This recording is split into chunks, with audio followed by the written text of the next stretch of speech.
G'arbga sayohat nomli asarda bu yerda Sun Vukong Puti Laozudan mahorat o'rganib kelgandan keyin Dong Hai Longwangning qasriga kirib, bu yerdagi oltin to'qlik gurzini tortib oldi. Endi buni tortib olgandan keyin to'rt dengizning ajdar shoyin chaqirgan vaqtida bular maslahatlashib, bu maymun bilan urushib shumayli deb eng yaxshi buningga bir eng katta kuyjon so'qildi deb bir yillik paqiraydigan kuyjon sautni so'qildi-ku. Bu saut paqirishsiz ajoyib qissatlik bo'lmuchu. Sun Wukongning kuchiga kuch qatidi. Aylaqa uyuldi mashtaqo, Tinongsi, Jinongsi deganlar qatidi-ku.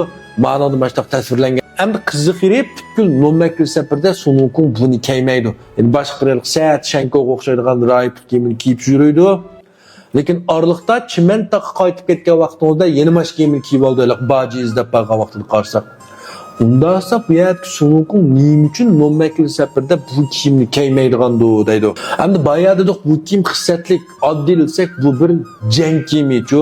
Yeni hozir zamondagi pagonlar va ya harbiylarning kiyimi ya soqchilarning kiyimi faqday bilan kiyib olgan degan gap. Demak, odatda fuqarolar bunday kiysak bo'lmaydi-ku.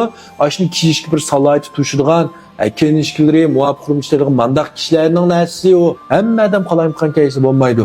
Endi shu vaqtning o'zidimi, mayli g'arb sayohatga, mayli ushbachalik haqida qissaga, mayli shu buyda qarsak, odatdagi fuqarolar bunday saut kiymaydi, shunami?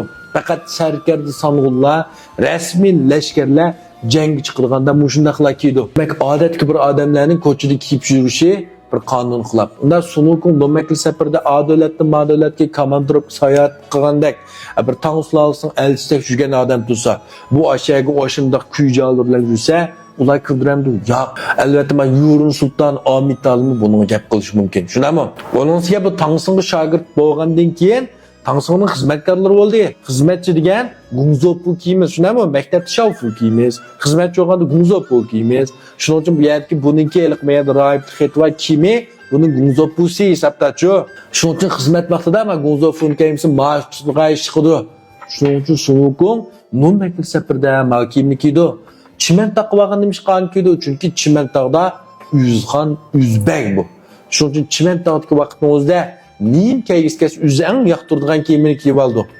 Nomakil safarda o xalqan unda qilsa bo'lmaydi degan gap. Tushuninglarmi? Endi mushtoqdimi belgili qoida nizomlarga diqqat qiladi degan gap ma'lum.